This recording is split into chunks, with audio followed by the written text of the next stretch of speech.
Hello दोस्तों, आपका स्वागत है आपके अपने चैनल एन मलिक गाइड में। आज हम आपको कक्षा 4 की फुलवारी की कार्य पुस्तिका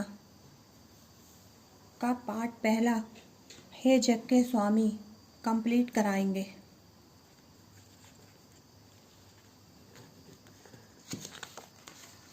हे जग के स्वामी, दिए गए चित्र को पहचान कर नाम लिखें। दिए गए चित्र को पहचान कर नाम लिखें। इसे तो आप पहचानते ही होंगे। सूरज, सूरज को सूरज। कमल, कमल। चींटी, चींटी। पहाड़, पहाड़। हमने ये नाम इन चित्रों के आगे लिख दिए हैं। इसे देखकर आप भी लिख सकते हैं। दूसरा क्वेश्चन है हमारा, रिक्त स्थान को भरो। ये कविता है पूरी, तुम्हें इसे, ये जो रिक्त स्थान है कविता के, इसे तुम्हें कंप्लीट करना है, इसे भरना है जो खाली स्थान है उसमें। इसमें दिया है, चमक रहा है तेज तुम्हारा, बनकर लाल सूर्य मंडल, फैल रही है कीर्ति तुम्हारी, बन करके चांदनी धवल। हे जग के प्रकाश के स्वामी, जब सब जग दमका देना, मेरे भी जीवन के पथ पर कुछ किरणें चमका देना। ये क्वेश्चन नंबर तुम्हारा 2 था। ये कविता, इसे तुम्हें कंप्लीट करना है। इसे देखकर आप कर सकती हैं।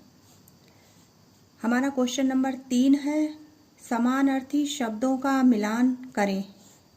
समानार्थी शब्दों का मिलान करें। जैसे धवल, धवल का क्या होगा? श्वेत। तेज का प्रकाश, इस थल का स्थल, कीर्ति का यश, यश। इसके बाद हमारा क्वेश्चन नंबर है 4। क्वेश्चन नंबर 4 में क्या दिया है? कविता की पंक्तियों को सही क्रम में लिखें। कविता की पंक्तियों को सही क्रम में लिखें। ये गलत क्रम में लिखी हुई है, ये सही क्रम में।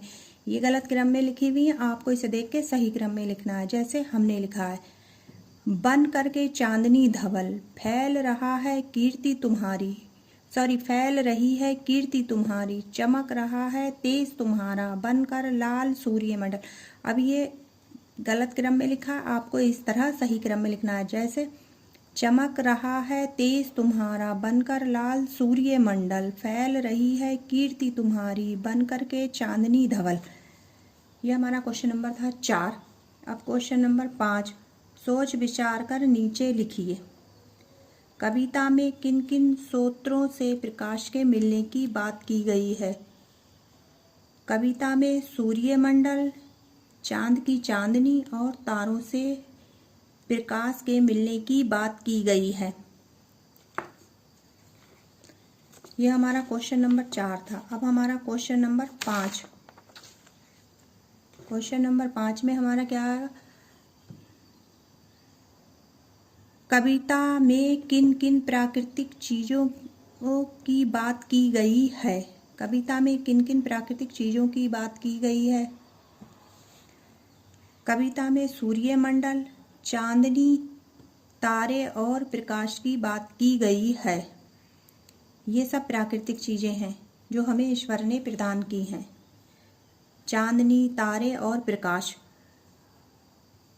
प्रकाश रूपी जग के स्वामी को कविता में कवि ने किस को माना है? ईश्वर को कवि ने प्रकाश रूपी जग का स्वामी माना है, स्वामी माना है।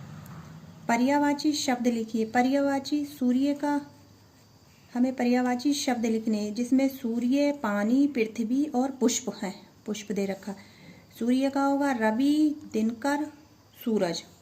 पानी का जल, नीर, तोय। पृथ्वी का धरती, भूमि, धरा। पुष्प का फूल, सुमन, कुसुम। ये हमारा क्लास 4th की कार्य पुस्तिका फुलवारी का एक पार्ट कंप्लीट हुआ। हे जग के स्वामी। अगर वीडियो अच्छा लगा हो तो इसे लाइक और सब्सक्राइब करें। अगले वीडियो में हम प्यासी मैना पार्ट के कंप्लीट कराएंगे।